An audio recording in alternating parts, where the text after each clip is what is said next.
chúc ngủ ngon Ben, tối nay bạn có đến không? Không, 10 đô la rằng có một vấn đề với điều đó. Một cái nhìn bẩn thỉu sau đó, tôi đang trên đường đến. Tôi không bao giờ hiểu tại sao mọi người cần một lý do ngoài sự từ chối đơn giản, nhưng ít nhất Ben đã tha cho tôi cuộc thẩm vấn. Là một người luôn kín tiếng và an phận trong không gian riêng của mình, tôi không lạ gì những người có tính cách dễ xâm nhập hơn. Tôi thấy thật buồn cười khi lý do tôi chỉ muốn ở một mình lại khiến cho việc hỏi thăm tình trạng sức khỏe tinh thần của tôi gần như ngay lập tức. Ý tôi là tôi hiểu việc kiểm tra một người bạn đang có hành động khác biệt, nhưng việc ép ai đó về hình thức thoải mái của họ vì điều đó không bổ sung cho chính bạn là một vấn đề hoàn toàn khác. Tôi chỉ muốn về nhà tối nay. Không có đường vòng, không có điểm dừng thứ hai, không có quyết định vào phút cuối, chỉ về nhà. Hóng gió trong một đêm mưa và không nghe thấy gì ngoài bất cứ bản nhạc nào tôi chọn để bật lên, đó là nơi tôi muốn ở đêm nay. Ranh giới là điều tôi không gặp khó khăn khi phải tôn trọng, nhưng rất khó để thực thi. Tuy nhiên, không phải hôm nay, mong muốn yên tĩnh đã lớn hơn nỗi sợ làm thất vọng bất cứ ai của tôi. Cuối cùng thì xe buýt cũng đến và nó trống trơn, tôi hy vọng nó sẽ tiếp tục như vậy cho đến khi tôi về đến nhà. Tôi hy vọng Ben không khó chịu, nhưng tôi cảm thấy mệt mỏi khi cố gắng giải thích khái niệm ở một mình cho những người nghĩ rằng ranh giới là xúc phạm. Hầu như không có chiến thắng, và khi bạn giành chiến thắng, nó giống như một sự thương hại đáng lên án, quên họ đi. Họ sẽ chỉ kéo chúng ta xuống bằng cách nào, và tôi không thực sự tin rằng đó là vấn đề của tôi cần khắc phục nữa. Ben không phải là người xấu, hoặc có thể anh ấy là vậy và tôi chỉ quen bao biện cho anh ấy. Anh ấy chỉ muốn tôi tận hưởng bản thân, nhưng tại sao anh ấy không hiểu rằng sự an ủi là cách tôi làm điều đó? Đinh, khi xe buýt chạy qua, tôi nhặt túi của mình và đi ra phía trước xe buýt. Không thể tin được rằng nó vẫn trống rỗng, không khí trong lành và bầu trời u ám nên việc đi bộ về nhà khá thú vị. Không ai gọi, không ai la, không ai nhắn tin, không ai trả lời, một cuộc đi bộ yên lặng hiếm hoi về nhà. Mùa thu giống như một cái ôm vừa ấm vừa lạnh vừa an ủi mà không trở nên khó chịu. Tôi đến gần căn hộ, một cảm giác nhẹ nhõm đang bao trùm lấy tôi. Tôi cởi giày và đóng cửa lại sau lưng. Tôi đã dọn dẹp sạch sẽ trước khi rời đi nên tất cả những gì còn lại cần làm là nghỉ ngơi qua đêm. Tối nay tôi sẽ đi thẳng đến phòng tắm. Cảm giác như nước chảy thẳng qua người tôi, cuốn trôi mọi lo lắng mà tôi đeo bám. Tôi không tốn thời gian vào bếp, tôi nghĩ tối nay tôi sẽ làm mì ống. Một cái gì đó ngon và ngon để gói mình trong khi tôi ngồi trên divan. Tôi có thể nghe thấy tiếng xe chạy qua cửa sổ. Một âm thanh mà tôi thích nghe từ xa. Hãy yên tâm rằng bạn không đơn độc trong khi không có công ty nào khác ngoài công ty của riêng bạn. Đó là một cảm giác tuyệt vời. Mùi mì ống bốc lên nghi ngút trong bếp, có lẽ tôi sẽ gói một ít để chia sẻ với Ben vào ngày mai. Lúc này anh ấy có thể đã nhắn tin cho tôi nên tôi quyết định kiểm tra trong khi đợi bữa tối của mình. Này Mary, bạn thực sự nên đến. Tôi nghĩ bạn sẽ có rất nhiều niềm vui. Tôi rất vui vì tôi đã không đọc nó trước khi tôi đi tắm hoặc ngay cả khi tôi lên xe buýt. Tôi rất vui vì điều cuối cùng tôi nhớ được là số 0 của tôi. Ha ha, tôi cần thời gian cho bản thân, đó là một tuần hỗn loạn. Tôi đáp lại, nhẹ nhàng nhưng chắc chắn. Tôi đoán vậy, nhưng chúng tôi thực sự không có nhiều việc phải làm. Tôi cảm thấy đau nhói ở ngực và căng cứng hàm. Nó không bao giờ làm tôi ngạc nhiên về việc những người vô cảm có thể xoay sở để trở nên như thế nào. Thông thường, tôi sẽ tự trách mình vì đã không cố gắng đủ nhiều, nhưng tôi nhận ra rằng không phải tôi mới là người cần cố gắng hơn một chút. Tại sao phải có nhiều việc phải làm? Đôi khi bạn chỉ cần dành thời gian cho riêng mình. Tôi do dự một giây, nhưng tôi cố gắng gửi nó đi. Tiến triển, anh ấy để tôi đọc và đó là lúc tôi quyết định sẽ không phải lo lắng về Ben tối nay, đây là đêm để tôi lấy lại bản thân mà tôi đã đánh mất trong tuần này. Cho dù đó là giờ cao điểm đi làm hay một người bạn cùng lớp sẽ không ngừng nói chuyện, hay sự lo lắng đơn giản khi rời khỏi nhà của tôi. Tôi không mắc nợ bất cứ ai không thể hiểu được lý do ban đầu của tôi, một bài luận về lý do tại sao tôi muốn và không muốn làm X, Y hoặc Z, đôi khi tôi sẽ thích nhưng đôi khi thì không. Tối nay, tôi chọn thưởng thức món mì ống này, với công việc duy nhất của tôi là ăn nó. Công việc duy nhất của tôi tối nay là chăm sóc bản thân và ngày mai tôi sẽ làm điều tương tự. Việc chăm sóc bản thân không bắt đầu vào thứ Sáu và kết thúc vào Chủ nhật mà mỗi ngày thực hiện từng bước nhỏ để đảm bảo rằng tôi được chăm sóc hoàn toàn. Đó là những gì tôi xứng đáng được nhận. Đêm nay giường của tôi có cảm giác dài vô tận giống như tôi vừa rơi xuống vừa lơ lửng. Tôi an toàn và tôi cảm thấy thoải mái, hai cảm giác thường được coi là đương nhiên. Tôi hy vọng rằng nếu ai đó cảm thấy không thoải mái, họ sẽ có một sự can đảm để giúp họ chăm sóc bản thân. Không quan tâm đến bất kỳ ai khác, chỉ cần người trong sáng muốn cuối cùng cảm thấy thoải mái. Tôi hy vọng Ben cảm thấy thoải mái khi tập trung và tôi hy vọng những người xung quanh cũng khiến anh ấy cảm thấy thoải mái. Tôi sẽ tham gia vào cuộc sống của anh ấy theo cách khác, những cuộc trò chuyện nhỏ. Goodnight Ben, are you coming tonight? No $10 that there's an issue with that. one dirty look later, I was on my way.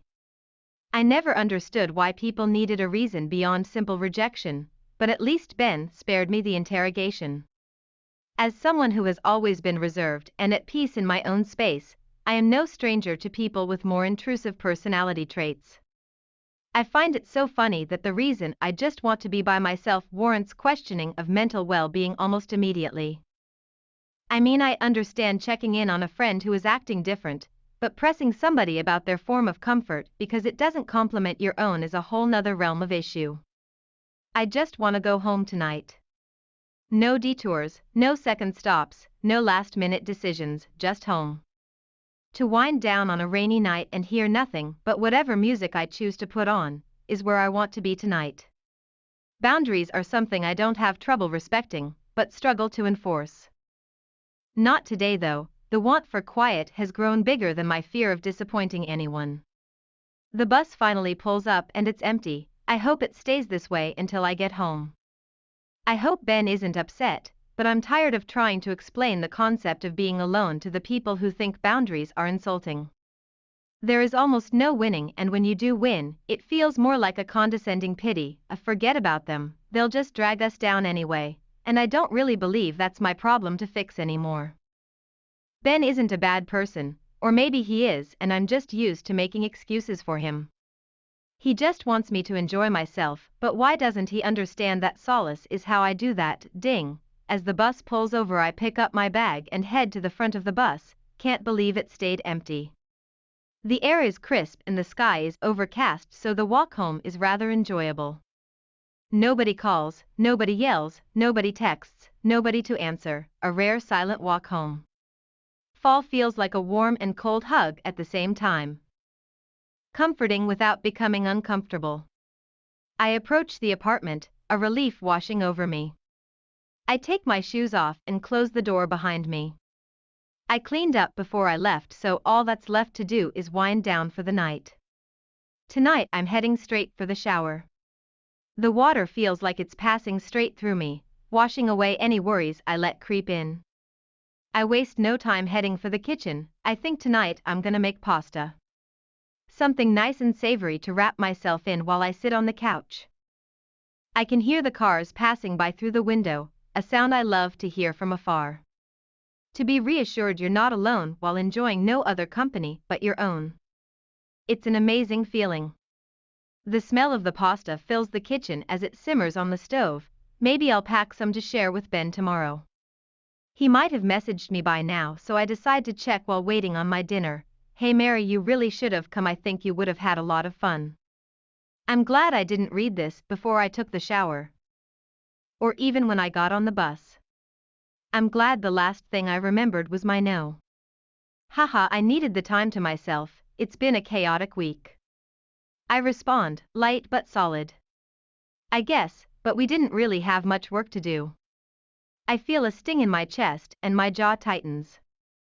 It never fails to amaze me how insensitive people can manage to be. Usually I would blame myself for not trying hard enough, but I'm realizing that it's not me who needs to try a little bit harder. Why does there have to be a lot of work to do? Sometimes you just need to set aside time for yourself. I hesitate for a second, but I manage to send it. Progress. He leaves me on read, and that's when I decide I won't be worrying about Ben tonight. This is my night to regain the me that I lost this week. Whether it was the rush hour commute or the classmate who wouldn't stop talking, or the simple anxiety that comes with leaving my house. I don't know anyone who can't take my initial reasoning and essay about why I want and don't want to do X, Y, or Z. Sometimes I'll indulge and sometimes I won't. Tonight, I'm choosing to indulge in this pasta, with my only job being to eat it. My only job tonight is to take care of myself, and tomorrow I'll be doing the same thing.